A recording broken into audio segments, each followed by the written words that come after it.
నమస్తే, నా పేరు శ్రీకాంత్. ఫస్ట్ టైం మీరు మన ఛానల్ చూస్తుంటే సబ్స్క్రైబ్ చేస్తారని మనస్ఫూర్తిగా కోరుకుంటున్నా. ఇక విషయంలోకి వెళ్తే, ప్రశ్న అలియాస్ రావణ్ని గన్నవరం పోలీసులు అదుపులోకి తీసుకొని కోర్టులో ప్రొడ్యూస్ చేసినప్పుడు కోర్టు అతనికి 14 రోజులు రిమాండ్ విధించింది. అతను నెల్లూరు జైలుకి పోలీసులు కట్టుదిట్టమైన భద్రతతో తరలించడం జరిగింది. అసలు రావణ్ని ఏ సెక్షన్స్ కింద అతని మీద కేసు నమోదు చేశారు గన్నవరం పోలీసులు అంటే, ఒకసారి ఆయన మీద నమోదు చేసినటువంటి సెక్షన్ల గురించి మనం తెలుసుకునే ముందు, ఏదైతే రావణ్ని వీళ్ళు అంటే గన్నవరం పోలీసులు ఆయన్ని అదుపులో తీసుకునే ముందు వాళ్ళ కుటుంబానికి ఒకటి అక్యూజ్డ్ అరెస్టెడ్ ఇన్ఫర్మేషన్ పర్టికులర్స్ అని ఒక నోటీస్ జారీ చేశారు.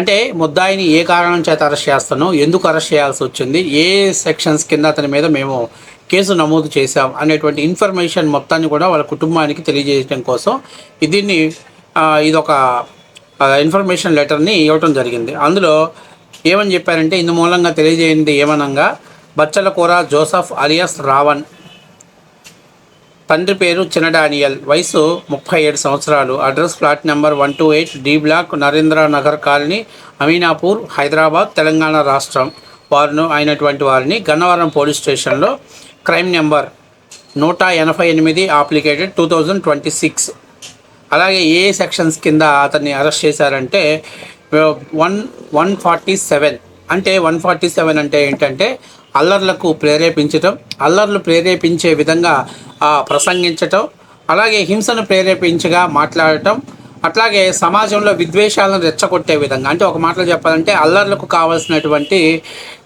సంబంధించినటువంటి విధంగా ప్రేరేపించే విధంగా మాట్లాడటానికి ఈ 147 అనేటువంటి అంటే 147 సెక్షన్ని దీంట్లో మెన్షన్ చేస్తారు. దీంట్లో దాదాపుగా 2 సంవత్సరాలు పైనే జైలు శిక్ష, అలాగే దాదాపుగా జరిమానా కూడా విధించడం జరుగుతుంది. సో ఏదైతే ఈ నాన్ బెయిలబుల్ అరెస్ట్ అనమాట, దీనికి బెయిల్ అనేది వచ్చేటువంటి అవకాశం లేదు. ఒకవేళ కోర్టు కానీ తను తప్పు చేశాడని నమ్మితే నాన్ బెయిలబుల్ అరెస్ట్ వారెంట్ అనేది జారీ చేసుకోవచ్చు. ఇక ఇంకొకటి 148, ఇది 3 సంవత్సరాలు అవుతుంది. అంటే హింసను ప్రేరేపించడం కానీ, ప్రత్యక్షంగా హింసలో పాల్గొనడం కానీ, హింసాత్మకమైనటువంటి ధోరణులు, అలాగే రెచ్చగొట్టే విధంగా మాట్లాడటంతో పాటు మారణాయుధాలతోటి హింసలోకి వెళ్తున్నాడు అనేటువంటి దాన్ని తీసుకున్నట్లయితే 148 అనేటువంటి ఈ సెక్షన్లో దాదాపుగా 3 సంవత్సరాల వరకు అతనికి కఠిన కారాగార శిక్ష పడేటువంటి అవకాశం ఎక్కువగా ఉంటుంది. అలాగే 152 అంటే ఇది 152 అనేది ఇప్పటిదాకా అంటే తప్పుడు సమాచారాన్ని ప్రాపికేట్ చేయటం. అంటే మీకు ఉదాహరణ చెప్పాలంటే, మొన్న పిఠాపురం పవన్ కళ్యాణ్ గారి మీద ఒక స్కూల్లో జరిగినటువంటి సంఘటనలో అది కావాలనే తప్పుడు విషయాన్ని ఫ్యాబ్రికేట్ చేయటం, తప్పుడు సమాచారాన్ని ప్రజలకు అందించటం, తప్పుడు పత్రాలను సృష్టించటం, ఇలాంటి వాటిలో దీన్ని ఉపయోగిస్తూ ఉంటారు. అంటే పవన్ కళ్యాణ్ గారు ఏదో పిఠాపురంలోనే అక్కడ స్కూల్లో ఏదో దళితులు పిల్లలు కొట్టుకుంటే దానికి ప్రభుత్వమే బాధ్యత వహించాలి, పలాని వ్యక్తులు ఇలా చేశారనేటువంటి తప్పుడు విషయాన్ని ఫ్యాబ్రికేట్ చేసినందుకు దానికి గాను దీన్ని 152 అనేటువంటి దాన్ని ఉపయోగించడం జరుగుతుంది. ఇక 192 తప్పుడు సాక్ష్యాలు సృష్టించటం, కల్పించటం, అభూత కల్పన చేయించటం, అలాగే తప్పుడు విషయాలని ప్రజల్లోకి తీసుకెళ్లాలనే ప్రయత్నం, అంటే ఉద్దేశపూర్వకంగానే. ఇంకాక మీరు BNS 152లో అభూత కల్పన సృష్టించడం అంటే ఉద్దేశపూర్వకంగా సృష్టించడం. అంటే ఇప్పుడు నన్ను నా దగ్గరకు తీసుకొచ్చి మైక్ తీసుకొచ్చి పలానా పవన్ కళ్యాణ్ గారు కావాలనే మా కుటుంబం అంటే నేను పవన్ కళ్యాణ్ గారి ఫ్యాన్స్ని అంటే జనసేన ఫ్యాన్స్ని కావాలని నేను పలానా కులస్తులను తిట్టాను అంటే తద్వారా ఏంటి రాజకీయ లబ్ధి పొందాలని చూడటం, అంటే తప్పుడు విషయాలని ఎదుటి వాళ్ళ చేత చెప్పించి దాన్ని హైలైట్ చేసి పబ్లిసిటీ చేయటం అనేది అదొక సెక్షన్ కింద నమోదు చేయడం జరిగింది. ఇక 192 ఏంటంటే తప్పుడు విషయాలని సాక్ష్యాలను సృష్టించటం, అలాగే కల్పించటం, ప్రభుత్వం మీద బురద చల్లటం, అట్లాగే ప్రజలకి తప్పుడు విషయాల్ని చేరవేయటం అనేటువంటి దాన్ని సెక్షన్ కింద కూడా ఆయన్ని కేసు నమోదు చేయడం జరిగింది.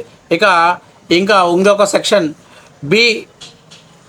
BNSలో ఇట్లో 353 అంటే 353వ సెక్షన్. ఈ సెక్షన్ ప్రకారం ప్రజల్లో డ్యూటీ చేస్తున్నటువంటి వాళ్ళని అధికారులని కానీ ఎవరినైనా కానీ ఇబ్బందులు పెట్టడం, వాళ్ళ డ్యూటీని సక్రమంగా చేయలేకపోవటం, డ్యూటీని అడ్డుకోవటం, బెదిరించటం. అంటే నేను మొన్నటిదాకా రావణ్ చేసింది అదేగా, నేను చస్తాను, నేను చచ్చిపోతాను అని చేసి బెదిరించటం. ఇలాంటి వాటికి దిగినందుకు గాను ఈ సెక్షన్స్ కింద మనోడి మీద కేసులు నమోదు చేయడం జరిగింది.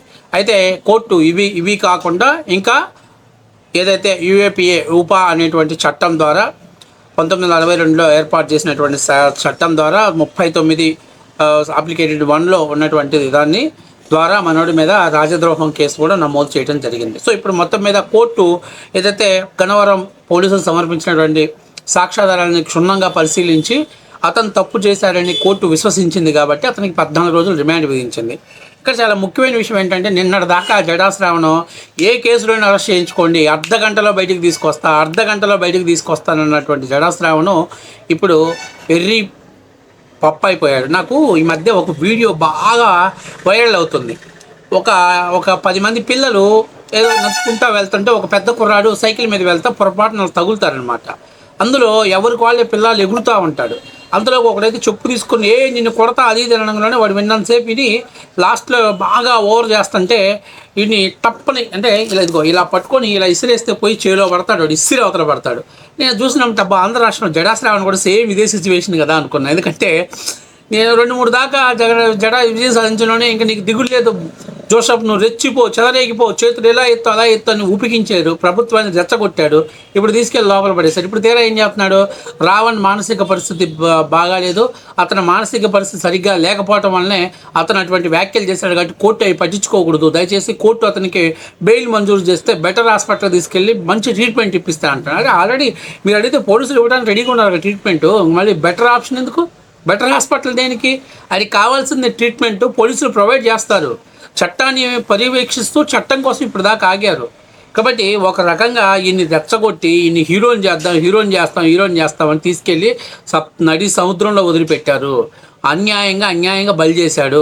జగన్మోహన్ రెడ్డి గారు ఖాతాలో మరొక వ్యక్తి బలైపోయాడు, ఒక యూట్యూబర్ బలైపోయాడంటే అది ప్రశ్న రావణ్. ఎందుకంటే కోడికత్తు సీన్ లాగే మనోడు ఇంకా బయటికి వచ్చే ఛాన్సెస్ చాలా తక్కువ, మనోడికి బెయిల్ ఇచ్చే ఛాన్సెస్ చాలా తక్కువ. 6 months వరకు కూడా ఒకవేళ బెయిల్ రానటువంటి పరిస్థితుల్లో ఎఫ్ఐఆర్ మళ్ళీ తదుపరి ఛార్జ్షీట్ దాఖలు చేయకపోతే మరో 6 నెలల వరకు కూడా అతను జైల్లో ఉండటమే కానీ బెయిల్ మంజూరు చేసే అవకాశాలు లేకపోవటం.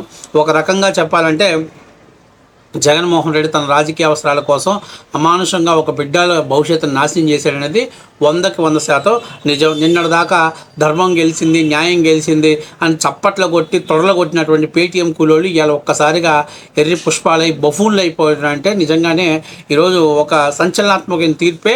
అంతేకాక ఈ తీర్పుతోటి చాలామంది ఇంకా కొంతమంది ఉన్నారు, మా ఇష్టాసారంగా మాట్లాడతాం, మేము తెలంగాణ ప్రాంతానికి సంబంధించిన వాళ్ళు, మేము ఎవరి మీద విమర్శలు చేస్తాం, మా ఇష్టం వచ్చినట్టు మాట్లాడుతున్న వాళ్ళకి కూడా అది తెలిసి కొంచెం మౌత్ లాక్ అయిద్దని నేను అనుకుంటున్నా.